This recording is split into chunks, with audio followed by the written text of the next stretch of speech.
votre participation aujourd'hui. Vous êtes de plus en plus nombreux à vous inscrire à nos webinaires et à y participer, donc un grand merci. Merci aussi pour tous les retours que vous nous faites après nos présentations, qui nous poussent tous les jours à vous proposer donc de nouvelles sessions. Aujourd'hui, on va donc parler ressources humaines, conformité RGPD, notamment en vous expliquant pourquoi le RGPD est un enjeu critique pour les ressources humaines. Ensuite, on ira identifier tous les risques RGPD que vous avez dans le cadre des ressources humaines et de manière très concrète et factuelle, quelles sont les erreurs les plus fréquentes que l'on a relevées depuis ces 6 dernières années et depuis l'entrée en application du RGPD, pour qu'on puisse donc vous partager des retours terrain, opérationnels et des exemples concrets de ce qu'il ne faut pas faire et puis de ce qu'il faut faire, bien évidemment. Et c'est pour ça qu'on finira en troisième partie avec nos recommandations, un plan d'action type qu'on vous délivrera aussi pour que vous puissiez, dès la sortie de ce webinaire, heu, commencer à donc appliquer des actions rapides et simples pour assurer votre conformité, éviter tous ces risques et faire en sorte que vous soyez un peu plus serein sur ces sujets de conformité au RGPD, de gestion et de protection de données en ressources humaines. Bertrand, je te laisse peut-être nous présenter, pour celles et ceux qui ne nous connaîtraient pas encore. Alors rapidement, pour vous parler Mission RGPD, Mission RGPD, c'est un service 100 en ligne, simple et efficace, qui vous permet d'accélérer votre conformité en quelques clics.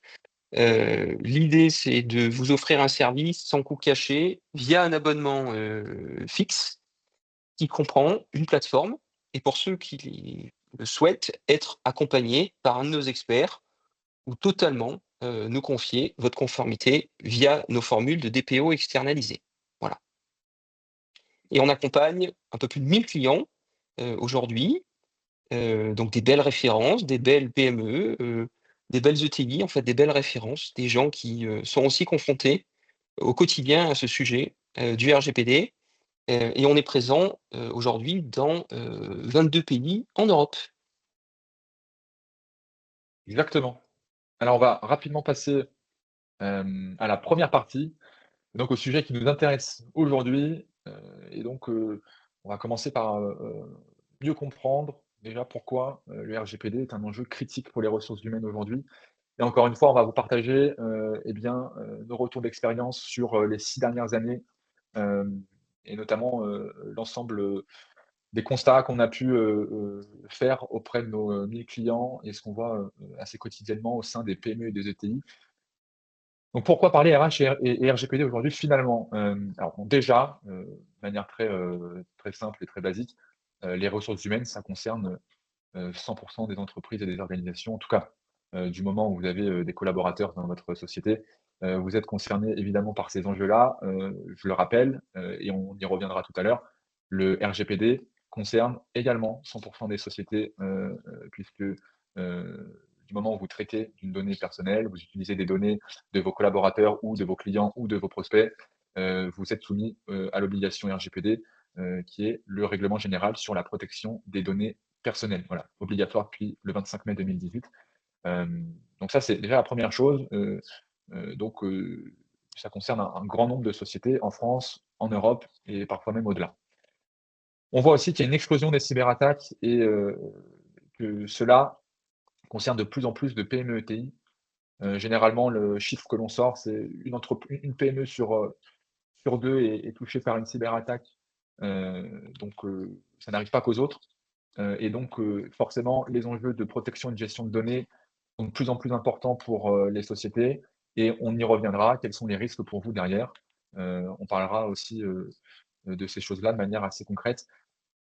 On voit aussi que l'IA et l'intelligence artificielle, se développent à une vitesse folle, et pour notre plus grand bonheur parce que ça nous permet d'accélérer, considérablement, beaucoup de tâches, dans nos sociétés et dans nos activités, mais ça a aussi des risques, et là, les ressources humaines sont très confrontées à cela. Vos collaborateurs utilisent de plus en plus l'IA et on verra qu'il ne faut pas faire, n'importe quoi avec l'intelligence artificielle et qu'il y a un vrai enjeu de confidentialité et de gestion de données derrière. On verra aussi pourquoi les RH sont très confrontés à ce potentiel risque qui commence à apparaître dans plus en plus de sociétés. Rappelons-nous aussi que la CNIL contrôle régulièrement, le périmètre RH, forcément parce qu'on verra que les ressources humaines, eh bien, est un domaine où, il y a beaucoup de données personnelles, données de salariés, données de santé et autres. On verra aussi que, les attentes, de vos collaborateurs sont de plus en plus, importantes sur, les enjeux de transparence, d'éthique au travail, de responsabilité, et de protection de leurs données. Et évidemment, les équipes RH, sont aussi, les premiers fers de lance pour sensibiliser. Donc, au-delà de s'assurer de la bonne conformité, des pratiques RH, le propre service RH doit être moteur pour sensibiliser l'ensemble des collaborateurs de l'entreprise. Et donc ça, c'est aussi, un enjeu très important pour les services, ressources humaines. Alors, une fois qu'on s'est dit tout ça et qu'on a un petit peu planté le décor, déjà rappelons-nous qu'est-ce qu'une donnée personnelle en RH? Pour qu'on puisse éviter, les amalgames, les erreurs et qu'on puisse, tous être, et bien, en connaissance sur ces sujets. Alors premièrement, une donnée personnelle n'est pas simplement une donnée privée, c'est aussi des données professionnelles. Donc ça, concerne, les adresses, mail, pro, ça concerne les numéros de téléphone pro, hem et ça, il faut bien le prendre en compte. Ne faites pas l'amalgame, et ne dites pas que vous ne traitez pas ou vous n'utilisez pas de données personnelles et que vous n'êtes pas soumis au RGPD. Heu, Vous avez des collaborateurs, vous avez des clients, vous utilisez à minima des emails professionnels, donc vous êtes soumis au RGPD. Ça, c'est la première chose à bien prendre en compte pour ne pas, faire l'amalgame. Ensuite, on voit qu'il y a, bon, des données, classiques, des données liées à l'emploi, donc les contrats, les bulletins de paye, et ainsi de suite. On voit aussi qu'il y a des données de santé, liées à des accidents du travail, des invalidités, de suivi médical, parfois, des données sur les peut-être des collaborateurs qui seraient en situation de handicap et ainsi de suite. Donc tout ça sont des données que vous collectez assez régulièrement au sein des services RH et que vous utilisez, au quotidien. On a aussi des données de recrutement au service ressources humaines, donc les CV, les lettres de motivation, et tout ce qui peut comporter des données, de candidats. Et puis, il y a des données, dites de surveillance. Donc, si vous faites, appel à des badges d'accès, de la vidéosurveillance, ou autre, log informatique, tout ça est aussi, de la donnée personnelle et donc vous avez des règles, à respecter, des règles de gestion et de protection à appliquer sur l'ensemble de ces données. Et ça, c'est obligatoire depuis 2018 et on va vous expliquer ce que vous devez faire. Donc, de manière assez schématique, pour que vous puissiez comprendre, en voilà, au travers de ce schéma, ce que vous demande le RGPD. Une entreprise collecte, des données généralement de ses prospects, de ses clients et de ses collaborateurs. Vous le voyez, on l'a entouré en orange puisque c'est notre sujet du jour. Vous voyez que ces données, évidemment, elles sont utilisées dans votre entreprise, mais elles sont aussi partagées, dans certains cas, auprès de vos sous-traitants et de vos logiciels. Puisque je collecte des données de mes collaborateurs pour réaliser la paye des salariés. Peut-être que je vais la sous-traiter auprès d'un cabinet externe. Et donc là, les données de mes collaborateurs sont envoyées auprès du cabinet. Et donc ça pose d'autres enjeux, hein, de protection de données, puisque je dois m'assurer, que le sous-traitant en question est conforme lui-même et qu'il respecte bien la réglementation. Et idem pour les logiciels. Vous pouvez faire la paye, avec un logiciel de paye. On peut en citer, hein, Payfit, Silae, et d'autres, logiciels. Eh bien, il faut s'assurer que votre logiciel soit également conforme puisque vous allez donc transférer et envoyer des données vers ce prestataire. Donc il y a des enjeux pour vous, avec des démarches à tenir et à gérer en interne, mais vous le voyez qu'il y a aussi des enjeux dans les relations que vous avez avec vos sous-traitants et vos logiciels, ce qui est important à prendre en compte, parce que finalement, si votre sous-traitant ou votre logiciel, n'est pas conforme, alors de fait, vous en êtes responsable. Vous êtes toujours responsable, des données, que vous collectez et donc des données de vos collaborateurs ici. De manière assez synthétique, on vous a résumé, les grandes obligations RGPD appliquées aux RH. Comme ça, c'est clair pour tout le monde. Vous avez une vue synthétique, des grandes obligations. Donc, premièrement, tout traitement de données doit se faire sur une base légale, donc déterminée, évidemment. Vous devez informer les salariés sur le traitement et la gestion des données, donc leur expliquer, notamment à travers d'une politique interne ou d'une notice d'information, quelles sont les mesures de sécurité et de gestion que vous avez prises pour, la gestion de leurs données, heu, donc chaque catégorie de données, donc les données liées à la gestion du personnel, liées à la paye, et cetera, et cetera. Vous devez donc évidemment respecter leurs droits sur, leurs données personnelles. Sachez que vos collaborateurs ont des droits et même les anciens collaborateurs ont des droits sur les données que vous possédez sur eux. Donc ils ont le droit de vous demander d'accéder aux données que vous collectez sur eux, peut-être d'effacer aussi les données, donc ce qui s'appelle le droit à l'oubli. Hem Et donc tout ça, vous devez y répondre et évidemment ne pas se faire la sourde oreille et ne pas être, dans un silence radio, au risque, vous allez voir, on vous le montrera, d'avoir des plaintes de vos salariés et parfois des contrôles qui proviennent de plaintes. Voilà, donc ces enjeux sont assez importants. Vous verrez aussi que vous avez une obligation de durée de conservation. On ne peut pas collecter des données de collaborateurs à vitam aeternam. Et là, il y a des durées qui sont parfois, bien définies, pour, telle ou telle, activité au sein, des RH. Donc, une durée pour les bulletins de paye, une durée pour la collecte de CV qu'on ne peut pas conserver, à vitam aeternam et cetera et cetera. Donc là, ça posera aussi des enjeux d'archivage de données, de documents, de suppression de documents. Et puis, le principe de minimisation des données, que, et ça c'est valable, de manière générale sur toutes les activités que vous menez au sein de votre entreprise, ne collectez pas plus de données que ce qu'il n'en faut, évidemment. Il y a des obligations de sécurité, un minimum de sécurité à appliquer sur les données RH, donc des accès sécurisés notamment pour accéder à ces bulletins de paye, avoir évidemment une gestion de mot de passe, heu et un minimum de confidentialité sur, les documents, notamment, sur un intranet et cetera. On se rappelle donc, et on a déjà commencé à l'évoquer, que, vous devez encadrer la conformité de vos sous-traitants. On verra pourquoi c'est un gros risque, hein, sur la partie, ressources humaines.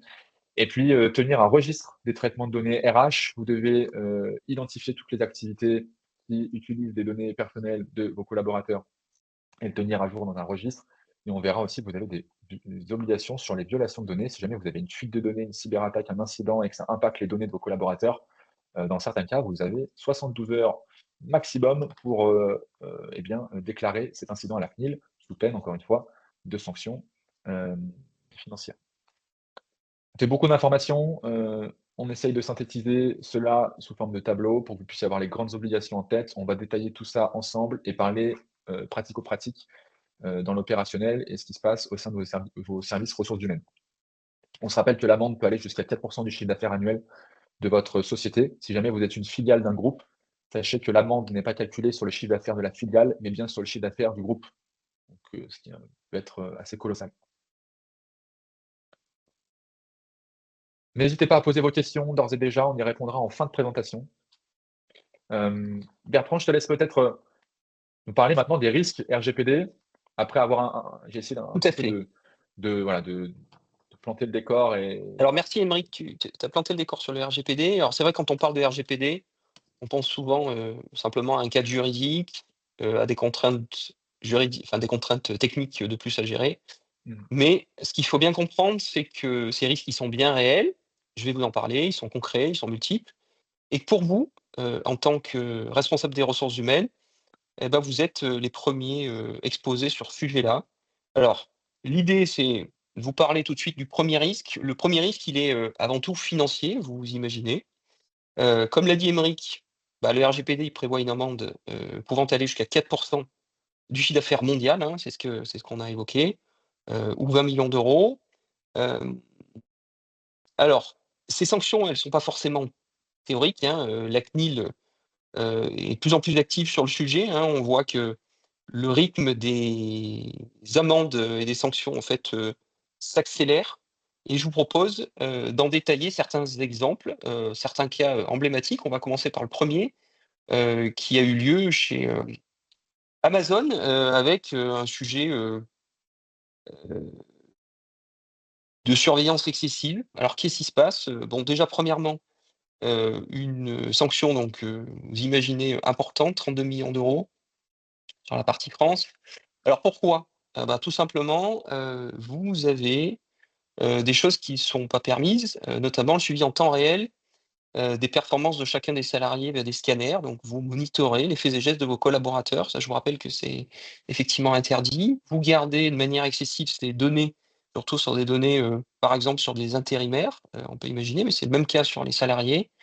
Et puis, bah, derrière, vous avez, un usage qui peut, se détourner totalement, c'est-à-dire que vous portez atteinte à la vie privée, au travail, puisque, ben, si vous, scrutez les faits et gestes de vos collaborateurs, je vous rappelle que c'est, absolument interdit. Et tu peux passer, Aymeric. Alors je vous parle d'un cas, qui est très récent, fin d'année, décembre 2024. Là, le montant est plus restreint, mais en tout cas, il est, On voit que ça touche pas forcément que les GAFA, hein. Là, c'est une agence immobilière, donc même un cas de figure, une surveillance vidéo excessive, donc des caméras placées un peu partout, et puis surtout dans des zones qui ne justifient pas la présence de caméras. Le sujet des caméras, c'est un sujet majeur, hein. Vous avez le droit d'équiper vos locaux, vos sites de caméras. Par contre, seulement ici, elles sont à des endroits qui en justifient. Donc, je prends un exemple, dans une industrie, vous n'avez pas le droit de mettre des caméras dans des vestiaires. Ça, c'est des choses qui sont totalement interdites. Ensuite, vous enregistrez, en fait, des périodes complètes sans justification totale. Vous en gardez, donc là, des exemples pour citer, c'est des captures d'écran et puis régulières. Alors là, il y a plein de choses qui sont interdites. Bon, tout ça, c'est des manquements, vous pouvez les lire. L'idée, c'est juste de vous donner un peu des exemples. Bien entendu, vous devez informer vos salariés. Alors ça, vous le voyez quotidiennement, hein, dans la vie, pas forcément que professionnelle, mais dans la vie publique, vous voyez plein d'écriteaux qui vous indiquent, une mention comme quoi, le site est sous vidéosurveillance. Ça, c'est des choses que vous devez, informer. Donc là, vous devez totalement le mettre. Ensuite, un exemple de manquement encore, parce que, cette agence immobilière n'avait pas réalisé une analyse d'impact. Heu, donc ça, c'est, effectivement, obligatoire si vous ne le faites pas sur, des traitements à risque élevé. Je vous rappelle que, c'est un manquement. Et puis, ensuite, on va, parler, plutôt de sécurisation des données. Et là, l'agence, pour le coup, était aujourd'hui en défaut, parce qu'elle ne prenait pas les mesures qui s'imposent pour, bien sécuriser les données qui étaient, collectées. Tu peux Ouais, donc continuer, Aymeric? Ouais. exactement, donc en fait, ce qu'on remarque, hein, quand même, et puis là, vous verrez, la CNIL le rappelle bien. On remarque en fait que, le principaux, enjeux sur, la conformité RGPD RH, dans le cadre des sanctions, et ce qui revient le plus dans les sanctions, liées au RH, c'est la vidéosurveillance et le droit des personnes avec des salariés qui, sont, mal informés ou pas informés en fait sur, l'usage de leurs données et ce qu'en fait l'entreprise, et surtout des collaborateurs qui, ne peuvent pas exercer leurs droits, puisque l'entreprise, ne leur répond pas ou alors ne traite pas leurs demandes.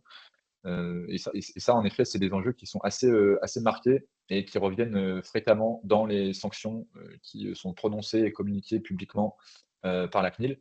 Donc c'est pour ça qu'on Alors toutes voulait ne sont aussi. pas communiquées, hein, Aymeric, on le Oui, précise, oui. vous Oui, on le avez un précise. certain nombre de sanctions qui sont communiquées, heu, toutes ne sont pas, publiquement connues.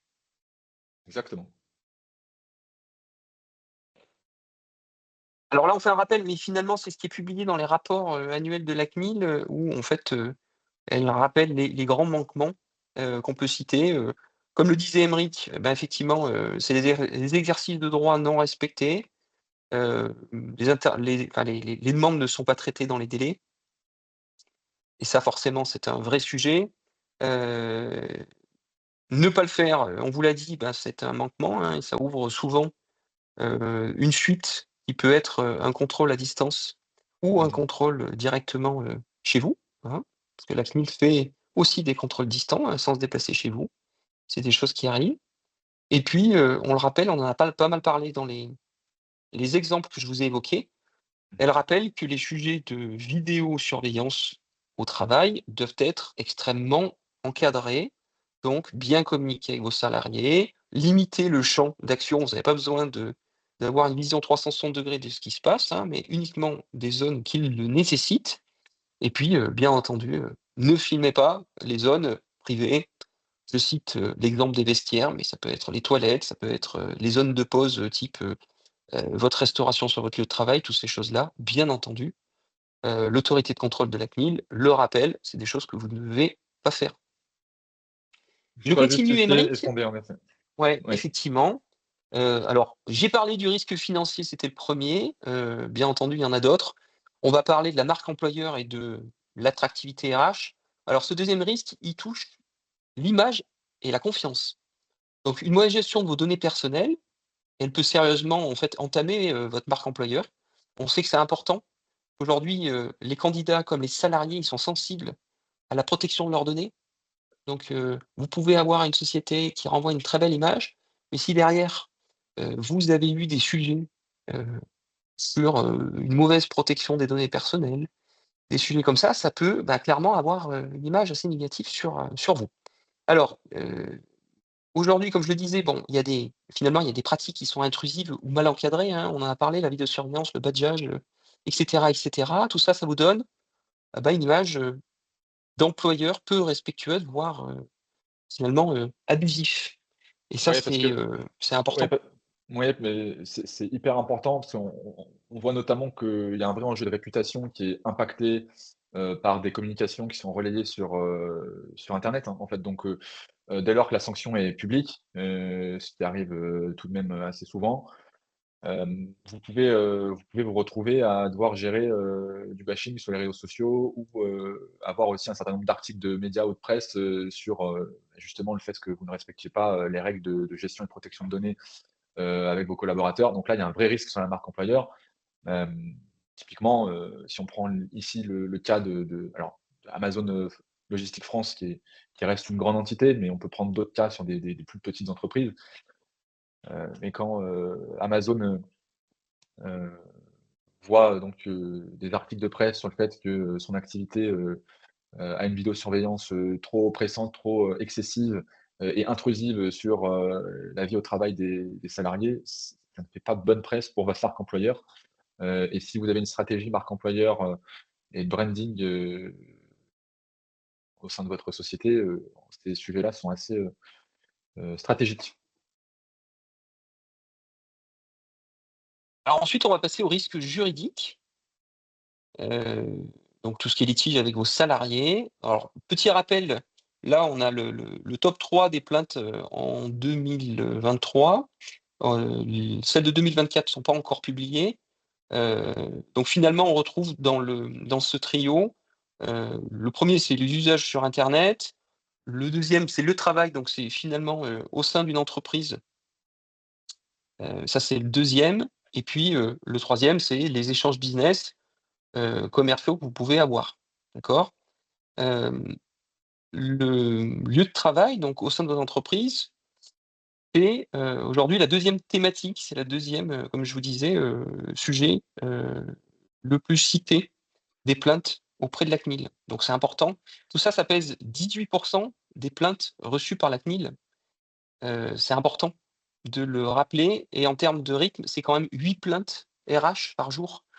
Heu, c'est bien entendu des volumétries. Alors, ça pourrait être beaucoup plus important, mais c'est quand même, plus important que ce qu'on pourrait l'imaginer. Parce que là, c'est des vraies plaintes au niveau de la CNIL.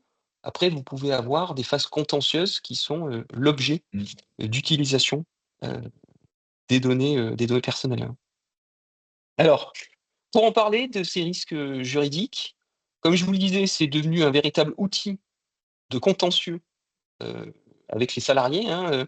Il arrive de plus en plus souvent qu'un salarié en désaccord avec son employeur, Mmh. mobilise le volet protection des données personnelles pour, exercer clairement, un levier de pression, dans une discussion. Ensuite, il y a, de plus en plus des avocats en droit du travail qui utilisent, le RGPD pour, les défendre dans des phases, prud'homales ou autres, heu et surtout pour, mettre en avant, une surveillance, comme on l'a dit, excessive, des manquements de transparence, sur vos traitements RH. Donc c'est devenu clairement un outil de contentieux.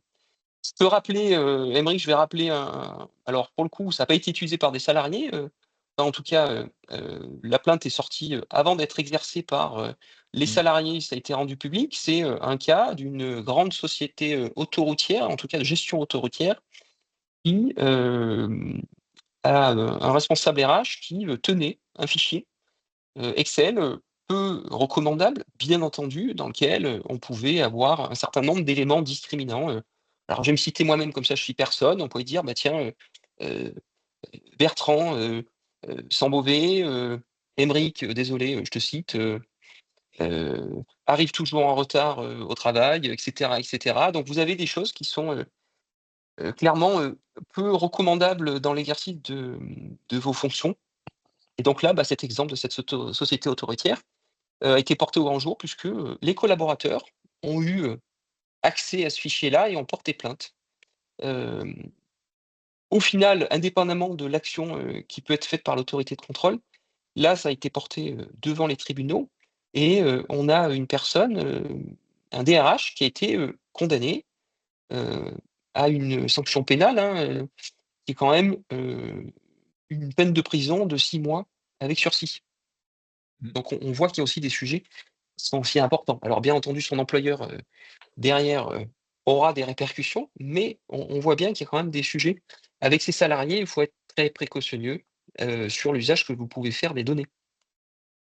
Oui, alors là, on aime bien, citer ce sujet parce que c'est un exemple qui est, bon, qui est farfelu parce qu'évidemment, en tout cas, on espère que vous faites pas la même chose, chez vous, mais ce sujet, des contentieux avec les salariés, on le voit de plus en plus, hein.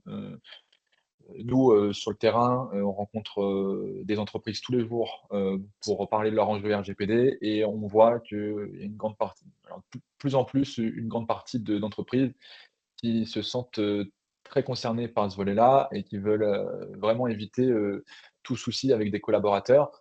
Hem et ces entreprises, ne font pas, exprès, et souvent sont en défaut sans le savoir. C'est-à-dire que, Et c'est un heu usage qui est fait au quotidien, mais sans mauvaise intention. Encore une mais fois, oui, on n'imagine pas les conséquences que tout cela peut avoir, et bien exactement. souvent, c'est souvent ça, hein, les litiges, toutes les actions qui sont sanctionnables, ou sanctionnées ne sont pas forcément toutes volontaires. Néanmoins, bah, avec le RGPD, vous avez un cadre qui doit être, particulièrement respecté, au risque effectivement d'avoir des salariés, un peu vindicatifs sur ce sujet-là.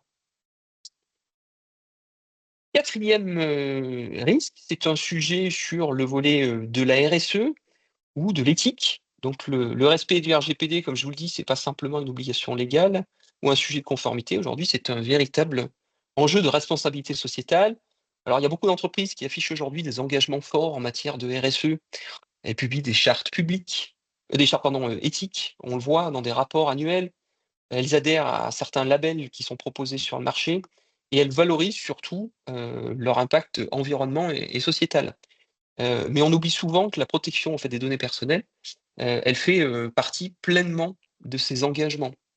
C'est d'ailleurs très clair dans la norme, ISO 26000, j'en parle rapidement, hein, je ne vais pas être spécialiste dans ces éléments-là, mais en tout cas, cette norme ISO, elle définit la responsabilité sociétale comme, l'intégration volontaire de préoccupations sociales, environnementales et éthiques dans les activités de l'entreprise, y compris dans les pratiques RH et ça, c'est important.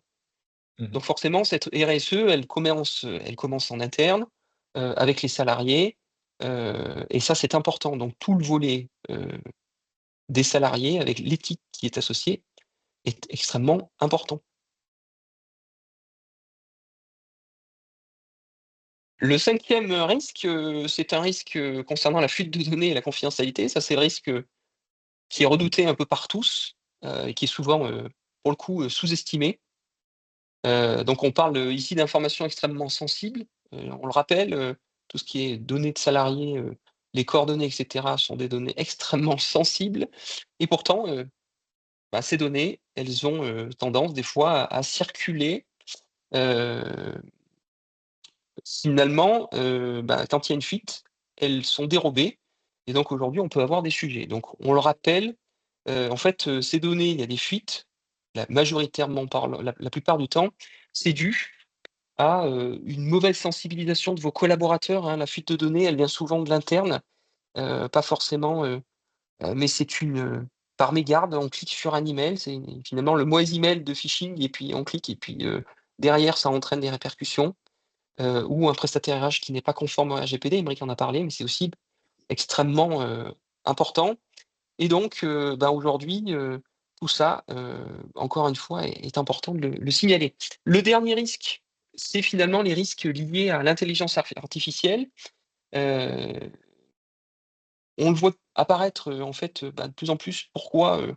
Et bah, parce que beaucoup des outils IA, alors, sans forcément, citer, uniquement, que, les IA type, ChatGPT, et cetera, mais en tout cas les usages de l'IA, au sein de l'entreprise, aujourd'hui, peuvent entraîner un certain nombre de répercussions. D'où l'importance que ces outils, on le répète, soient des outils qui soient validés par la DSI ou par les DPO de votre société, pour éviter de ce qu'on appelle, de se retrouver avec le shadow IT, le shadow IA. C'est, une utilisation d'outils, heu, utilisés, par, les collaborateurs en interne, mais qui, sort de tout contrôle ou en tout cas de sensibilisation à ces usages-là. Voilà, donc il faut faire attention parce que, ben, on le rappelle, mais il peut y avoir des transferts de données lorsqu'on utilise un ChatGPT, pour le citer, et que vous, y injectez des données personnelles. Si vous n'y prenez pas garde, bah, la donnée peut être, utilisée, dans l'apprentissage et dans les réponses qui sont fournies, au quotidien. Donc attention Mmh. à toutes ces données que vous pouvez, envoyer Oui, sans, avoir connaissance, d'où elle va et comment elle va être utilisée. Donc faites attention, sensibilisez vos collaborateurs au quotidien sur ces usages. ça c'est vraiment un nouveau risque, hein, qui est arrivé, sur l'année 2024. On le voit de plus en plus, en discutant avec des DRH, ou avec des DSI, que les collaborateurs, utilisent leur propre, voilà, leur propre compte, ChatGPT, leur compte, perso et pour essayer d'accélérer leurs tâches au travail et ils se retrouvent à, parfois, téléverser des documents, un peu confidentiels ou des documents internes tout simplement et tout ça rentre dans l'IA, est utilisé par l'IA. Derrière, on ne sait pas, forcément ce que ça voilà, ce qu'il peut y avoir forcément comme répercussions. En tout cas, on sait que les données, peuvent être partagées et entraîner donc les modèles de réponse et dans certains cas, on aimerait que certaines, informations et données, ne ressortent pas, dans cet outil-là. Donc il faut faire très attention. Je vous recommande d'aller dans vos paramètres ChatGPT et de désactiver la fonction de partage d'informations pour entraîner les modèles de l'IA. Heu, Elle est disponible, désormais sur GPT. Je vous invite à le faire. C'est dans vos paramètres, vous allez dans, voilà, enfin dans l'espace paramètres sur GPT, de telle sorte à ce que, vous réduisez un petit peu les risques là-dessus, mais ça ne ça ne suffira pas, hein. Il faudra quand même sensibiliser en interne, pour évidemment que vos collaborateurs ne partagent pas, des données internes dans ces outils-là. Heu, donc ça, on va en parler.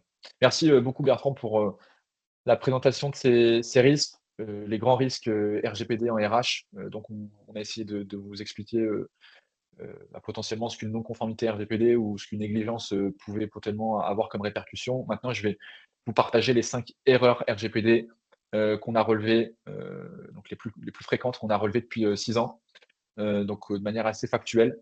La première, c'est une mauvaise gestion des demandes de droits. On voit que, la première non-conformité RH, souvent est, une non-réponse à une demande de droit. C'est-à-dire un ancien, collaborateur ou un collaborateur, actif, qui fait une demande, sur, ses données personnelles et l'employeur, fait l'autruche et ne répond pas et souvent, quelquefois, ça peut déboucher sur une plainte, puisque vous avez un mois pour répondre. Donc, au bout des 30 jours, le collaborateur peut déposer la plainte. Très facile, hein, vous allez sur le portail, du site de la CNIL, et puis vous déposez une plainte en, 2 minutes, top chrono. Et donc on se rappelle, il y a 8 plaintes RH par jour sur le RGPD qui sont transmises à la CNIL. Donc c'est un mécanisme qui commence à se répandre de plus en plus. Bon, c'est dommage de prendre une plainte, d'un salarié, alors qu'on peut, répondre à sa demande, normalement assez facilement, du moment où on est un petit peu formé sur le sujet. Voilà, donc formez-vous sur le sujet, le minimum, les bases, pour pouvoir répondre à ces demandes sur les données personnelles des anciens collaborateurs ou des collaborateurs, donc actifs. Ça, c'est très important. La deuxième erreur qu'on voit, c'est la vidéosurveillance et là, on a commencé déjà bien à en parler au cours de cette présentation. On vous a donné des exemples de sanctions, donc vous avez vu pour que des grandes sociétés, ça peut avoir une répercussion, sur plusieurs millions d'euros. Pour des petites sociétés, on parle de dizaines de milliers d'euros, mais ce qui est quand même impactant en fait à l'échelle, d'un CA d'une PME. Je pense que tout le monde peut se passer d'une amende de 10, 20, 30, 40, 50 000 €. Hem Et faire attention aux bonnes pratiques, dans le cadre de la vidéosurveillance. Donc évidemment, si on prend un exemple type qu'on voit, hein, généralement, alors Bertrand, tu as parlé du secteur de l'industrie, on peut parler d'autres secteurs qui ont des mécanismes de vidéosurveillance. On filme des postes de production 24 heures sur 24, ou des endroits en effet où on n'a pas nécessité de filmer, et on n'informe pas surtout sur, la vidéosurveillance, et ça aussi, hein, il y a un devoir d'information, donc savoir où vous filmez, pourquoi vous filmez et à quoi ça sert. Les salariés doivent être informés sur ces sujets-là. Là aussi, si, vous avez, dénonciation d'un salarié, ça peut conduire à un contrôle, une amende ou des contentieux juridiques, on en a parlé. La troisième erreur la plus fréquente, c'est, la conservation excessive des données RH, des données de vos collaborateurs. Hem et souvent, les entreprises n'ont même pas connaissance qu'il y a des durées de conservation sur les données RH. Vous ne pouvez pas conserver à vitam aeternam des données et c'est bien, l'enjeu aussi du RGPD, c'est, de forcer les entreprises à faire du tri régulièrement dans leurs données. Les entreprises, elles sont de plus en plus cyberattaquées. Donc par conséquent, elles, ont de plus en plus de fuites de données ou de vols de données. Donc on peut, des hackers, peuvent aller venir voler vos données. Si vous faites le tri de manière régulière et que vous respectez les durées de conservation, dans la mesure du raisonnable, bien évidemment, vous évitez, et vous réduisez le risque de fuite de données et ça, c'est important à comprendre et donc, on vous invite encore une fois, soit à vous former, soit à vous faire accompagner pour que vous puissiez, pas conserver les données, au-delà d'une certaine, durée, évidemment. On prend, le cas d'un DRH qui peut conserver tous les CV qu'il, voit passer depuis 10 ans, dans un drive, partagé parce qu'on partage ça avec ses collaborateurs et son service RH. Il y a un ancien candidat qui, veut exercer son droit à l'oubli et eh bien là, vous, répondez pas à la demande ou vous n'exécutez pas la demande. Il peut y avoir une plainte et mise en demeure, un contrôle de la CNIL. La quatrième erreur la plus fréquente, c'est la sécurisation des données. Hem et là, on voit que tout un tas de données peuvent être partagées, par email sans accès sécurisé. On peut prendre le cas d'un prestataire de paye qui envoie les bulletins de paye, en pièce jointe, par Outlook, aux collaborateurs. Mmh. Le souci, c'est que si, un de vos collaborateurs, est hacké, ce qui arrive de plus en plus fréquemment, hein, même sans vous en rendre compte, bah, ça pose souci. Notamment, donc sur la paye, mais sur, peut-être des données de santé ou d'autres, types de données que vous collectez. Donc, là, évidemment, essayez, d'utiliser des solutions sécurisées pour, partage de données, restreindre les accès aussi, faire en sorte que quand vous partagez un dossier sur SharePoint, à minima que les accès soient restreints à un petit groupe de personnes et uniquement les personnes qui sont concernées par, le document ou les informations en question. Donc là, encore une fois, formez-vous et faites-vous accompagner sur ces sujets si ça vous semble, un petit peu compliqué pour vous. La dernière erreur, donc la plus fréquente que l'on constate, c'est le non-contrôle des sous-traitants. Donc, on rencontre beaucoup d'entreprises qui pensent être, très propres sur le RGPD, bien faire les choses parce qu'elles sont de bonne foi, elles sont très volontaires et elles veulent absolument gérer et protéger les données personnelles de leurs salariés conformément à la réglementation, ni plus, mais ni moins. Heu et bien souvent, cette bonne foi, elle suffit pas par, méconnaissance de la réglementation et en effet, le fait que, heu, faire appel à un prestataire qui n'est pas en conformité, de fait, vous-même aussi, vous avez donc un trou dans la raquette et vous êtes responsable des données que vous confiez à un prestataire. Donc assurez-vous de la conformité de vos prestataires. Lorsque vous utilisez des logiciels de paye ou des SIRH ou des solutions d'intranet, demandez des garanties sur la conformité RGPD et ces fameuses garanties, qui sont obligatoires, pour, tous les sous-traitants RH, s'appellent notamment les DPA. Donc c'est des contrats, notamment dans le contrat que vous avez avec votre fournisseur, votre prestataire, il doit y avoir un encadré sur, l'accord de traitement de données personnelles et les engagements que prenne le prestataire sur ce sujet-là. Voilà et ça, il faut que ça puisse apparaître dans les contrats, que ça puisse être signé. Encore une fois, si vous n'avez pas cela, on vous invite à vous faire accompagner. On vous expliquera juste par la suite, ce qu'on peut, proposer pour vous simplifier la vie sur ces sujets qui, je vous l'accorde, sont pas forcément évidents pour, les DRH et les services RH. Alors passons maintenant au plan d'action. Puisqu'on a, beaucoup parlé des risques, et des erreurs les plus fréquentes, on va évidemment vous donner des actions pratiques, simples et rapides à mettre en place. Parler des problèmes, c'est bien, mais parler des solutions, c'est beaucoup mieux et on veut que vous puissiez ressortir de ce webinaire, avec, voilà, un plan d'action à mettre en place, dès aujourd'hui, dès demain, et pratico-pratique. Voilà 8 actions à mettre en place, Je vais vous les détailler, chacune d'entre elles sur les 15 dernières minutes qui nous restent ensemble pour que vous puissiez, eh bien, assurer une conformité rapidement sur le service ressources humaines. Je vous montrerai également à chaque fois comment notre solution et notre plateforme vous accompagne sur ces sujets-là pour que ce soit automatisé et simple à faire pour vous. Première action, pardon, tenir un registre des traitements RH. Vous devez tenir un registre qui vient lister tous les traitements de données RH que vous faites, en précisant la finalité du traitement, donc pourquoi vous le faites, la base légale, est-ce que c'est fondé juridiquement, est-ce que vous avez le droit de le faire, préciser toutes les données que vous collectez, leur durée de conservation et les sous-traitants, si jamais vous faites appel à un sous-traitant pour tel ou tel traitement de données, donc le traitement de la paye, le traitement de la gestion du personnel, le traitement du recrutement, voilà, en tout cas mentionner si vous externalisez ou pas et évidemment vérifier la conformité de vos sous-traitants. Tout ça doit être tenu dans un gros document qu'on appelle un registre des traitements de données personnelles et il est valable aussi pour la partie RH, bien évidemment. C'est le premier document à montrer en cas de contrôle.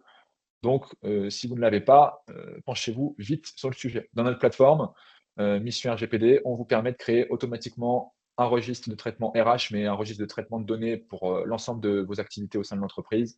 On a des référentiels qui vous proposent déjà toutes les activités RH que vous êtes censé faire, et on vient vous pré-remplir ce fameux registre automatiquement pour que, bien vous puissiez, simplement le documenter de manière assez simple sans être un expert juridique.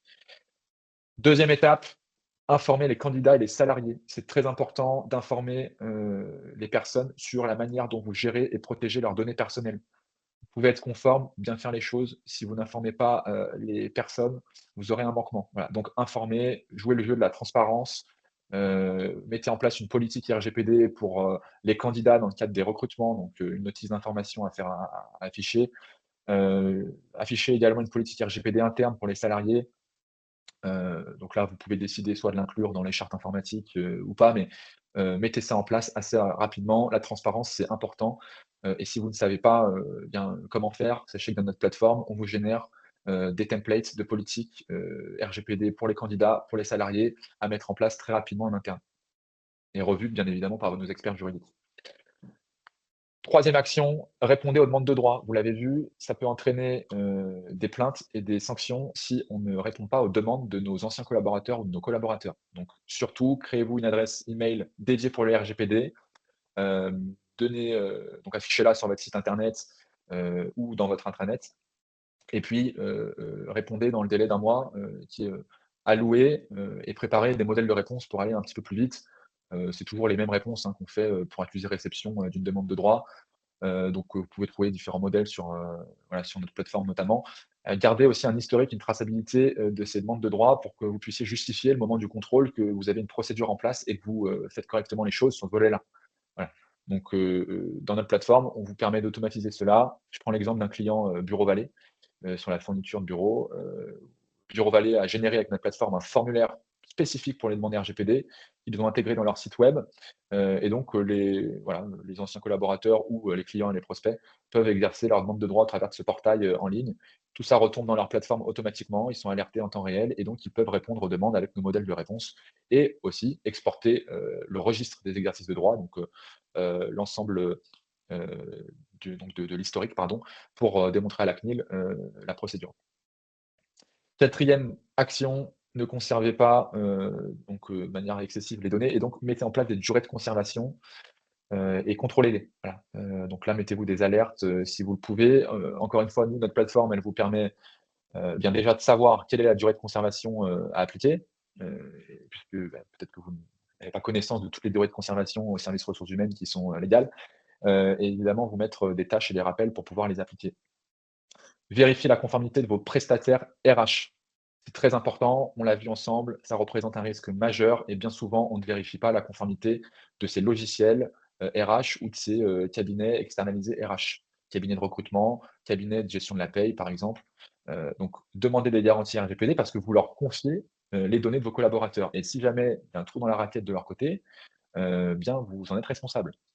Si votre prestataire de paye a une fuite de données, une violation de données ou une cyberattaque, ce qui peut arriver, fréquemment, hein, puisqu'ils sont quand même la cible des cyberattaques, puisqu'ils collectent, de fait beaucoup de données, personnelles.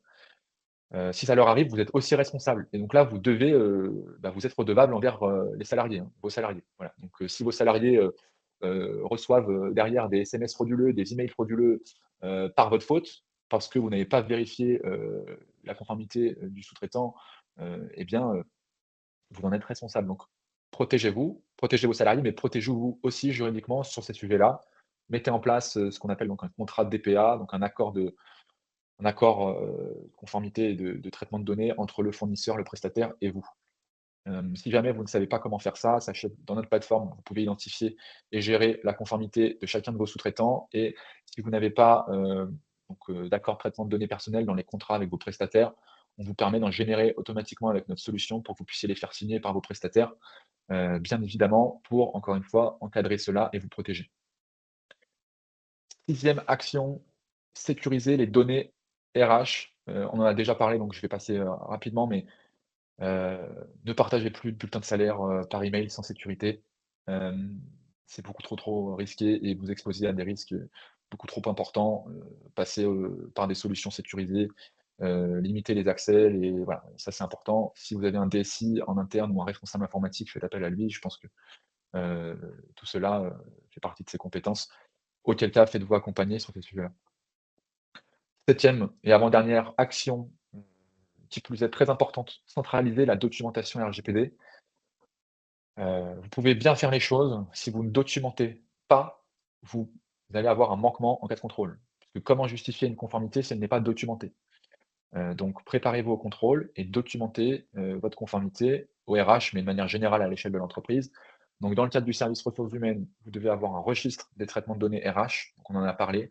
Vous devez avoir les bonnes clauses RGPD dans les contrats de travail pour informer, évidemment vos salariés, sur la gestion et la protection de leurs données personnelles et l'usage que vous en faites, des mentions d'information, des politiques salariés et candidats, on en a parlé, les contrats avec les prestataires et ces fameux DPA validés et un historique, de la procédure de gestion de demande de droit pour, prouver que vous avez, mis en place, les bons réflexes, et surtout que vous avez répondu aux demandes de droit de vos anciens collaborateurs ou salariés. Ça, si c'est centralisé, c'est prêt en 2 clics et par conséquent, le contrôle, vous l'abordez beaucoup plus sereinement. Si c'est pas centralisé, vous faites ça dans la panique au dernier moment et forcément, assujetti à des erreurs, à des oublis et potentiellement derrière à des sanctions, juridiques et financières. Donc nous, dans notre plateforme, on vous permet, en 3 étapes, d'avoir ce qu'on appelle votre pass RGPD, c'est votre passeport de conformité. Donc c'est, le dossier complet qui vient réunir l'ensemble des informations et des documentations pour prouver votre conformité en cas de contrôle. Vous le générez au fur et à mesure de votre progression sur notre plateforme. Vous le voyez en bas à droite de l'écran, il vient notamment recenser toutes les documentations, à fournir en cas de contrôle. Cette documentation est générée, hein, en fonction de la progression sur notre plateforme. Vous pouvez l'exporter en un clic le jour du contrôle sous la forme d'un gros dossier, classé, rangé et prêt à démontrer votre conformité très facilement. Voilà donc avec, ce système-là, on est beaucoup plus serein, en cas de contrôle et de démonstration d'une conformité. Le dernier point, puisque je vois qu'on arrive, à la fin Le temps de passe. l'heure, voilà, le temps passe, très vite. La huitième action à mettre en place, c'est la sensibilisation de vos collaborateurs et là, on ne le redira jamais assez, mais vous pouvez faire les 7 actions. Si jamais vous ne sensibilisez pas, vous êtes toujours exposé à des risques. Vous pouvez très bien faire les choses, être le DRH le plus volontaire au monde, évidemment ou être le DPO le plus volontaire au monde, bien documenter, bien mettre en place les procédures, respecter les droits de vos salariés, vérifier la conformité de vos sous-traitants. Si vous ne sensibilisez pas vos collaborateurs, eux, peuvent faire des erreurs. Donc, on préconise 3 choses: diffuser une charte informatique en intégrant, évidemment, eh bien, les notions de RGPD et d'intelligence artificielle avec les bonnes pratiques à respecter, hein. On en a parlé, durant cette présentation, mais il faut sensibiliser impérativement à ces sujets-là pour éviter les erreurs. Donc très classiquement, vous avez, généralement une charte informatique en interne. Complétez-la avec, les, mesures RGPD et les mesures, d'utilisation de l'IA responsable. On vous recommande aussi de mettre en place, un programme de formation, des collaborateurs pour que les collaborateurs puissent être formés et sensibilisés sur ces sujets-là. Donc faites appel à un e-learning, RGPD, c'est simple, rapide et généralement peu coûteux à mettre en place, sous forme de vidéos, voilà, de quiz, pour vos collaborateurs. C'est aussi ludique et ça permet à vos collaborateurs rapidement d'être sensibilisés sur le sujet. Hem et organiser, au minimum un rappel annuel, avec, une grande formation en présentiel ou un point, d'équipe, pour rappeler les fondamentaux sur ce sujet-là. de telle sorte à ce que tous vos collaborateurs aient les bons réflexes pour éviter de faire des erreurs sur la gestion des données de vos clients, la gestion de vos données de vos prospects, et puis la gestion de vos données en interne.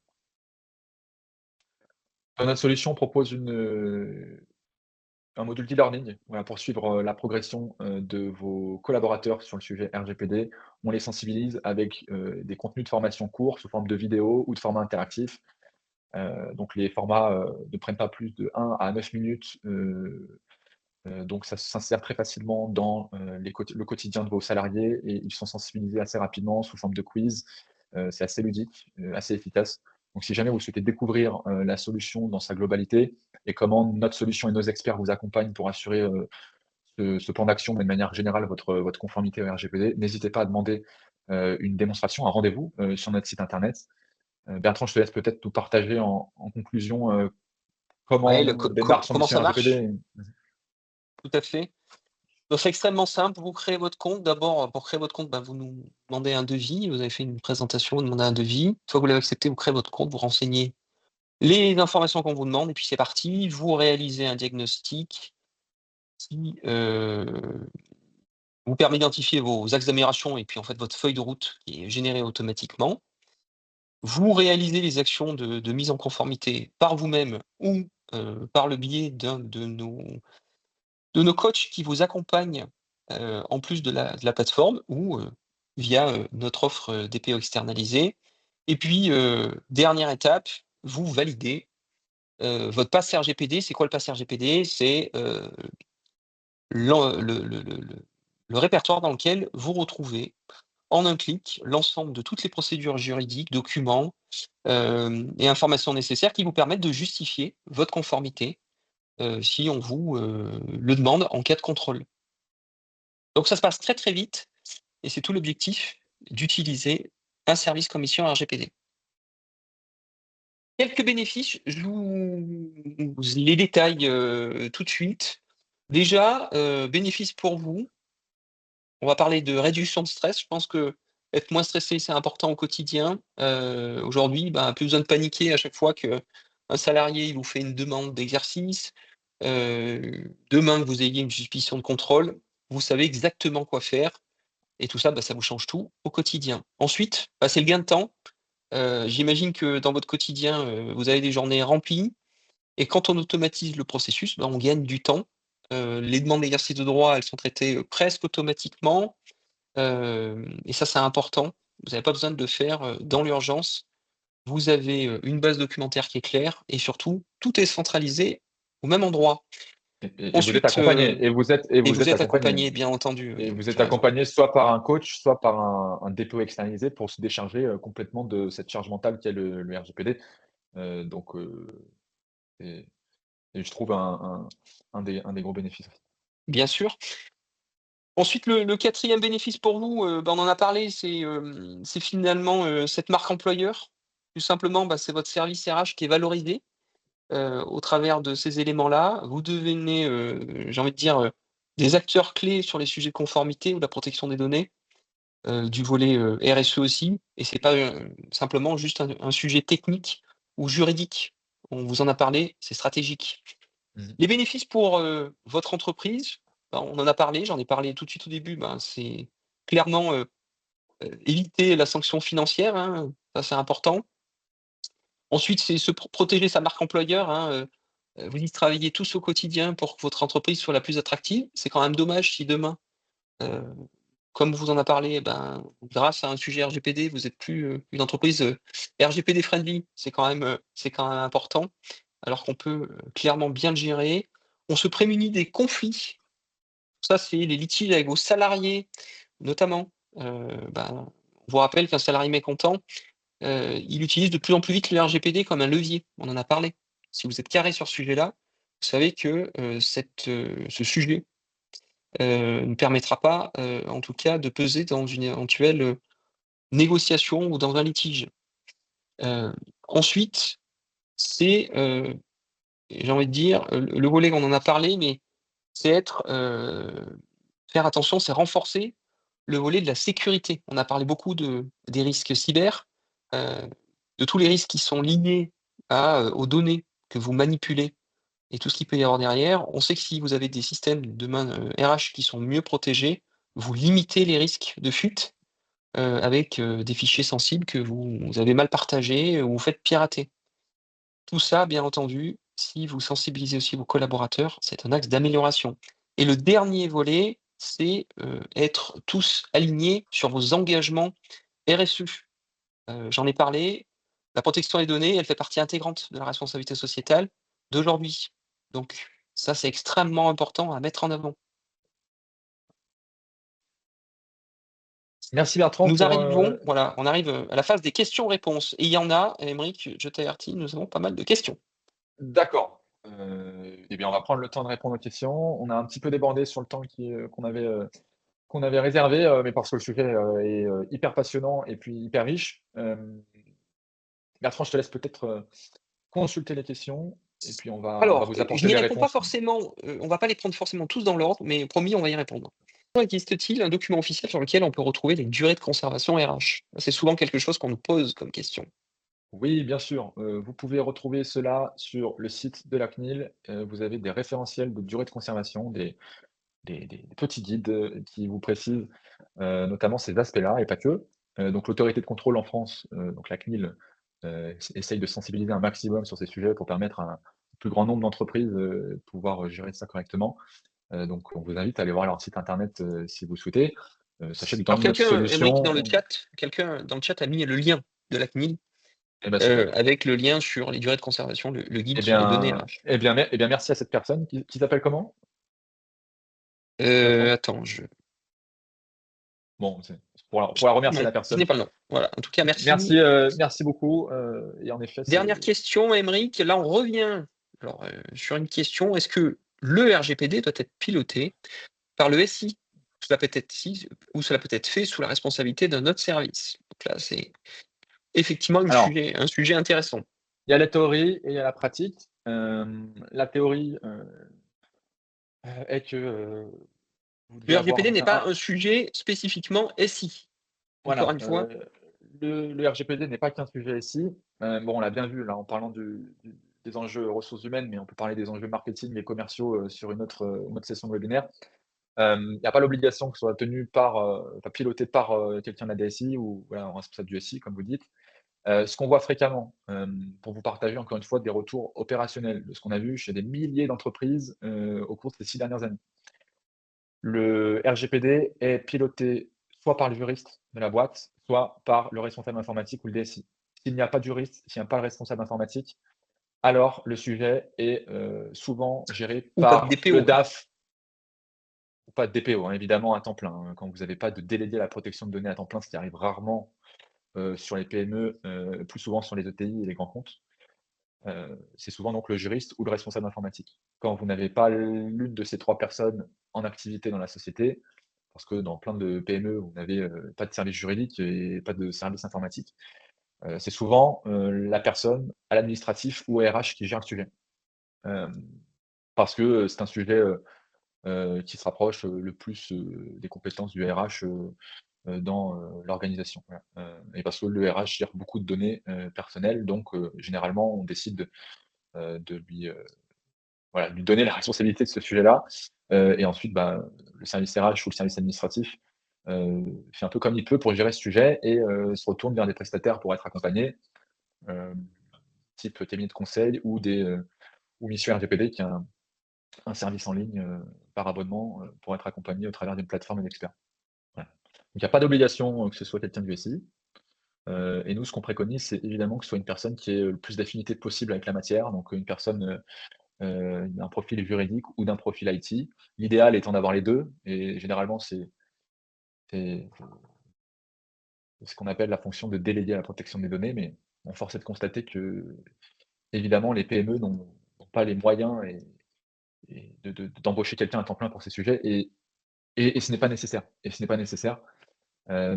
Donc et bien désignez votre responsable informatique ou désignez votre responsable RH ou administratif comme pilote du sujet et faites-vous accompagner surtout sur votre mise en conformité pour que, voilà, vous vous retrouviez pas avec, heu, un nouveau, une nouvelle grosse tâche, quotidienne à gérer. Vous avez déjà beaucoup à faire.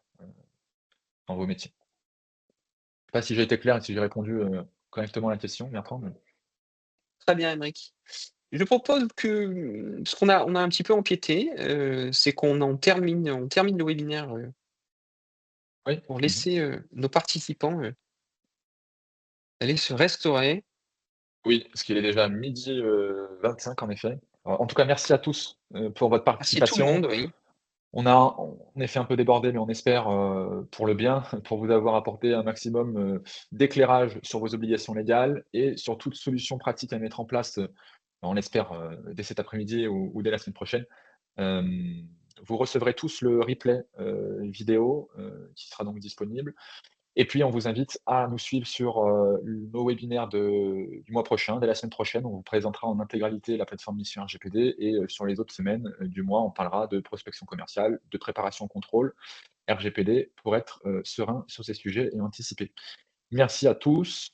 Celles et ceux qui souhaitent aller plus loin sur nos discussions, on vous invite soit à nous appeler sur notre, ligne, donc au service client, le numéro s'affiche, vous voyez à l'écran, soit directement faire une demande sur notre site internet pour, pouvoir, être contacté pour planifier un rendez-vous et peut-être répondre à des questions, que vous avez sur ces sujets-là ou tout simplement découvrir notre solution.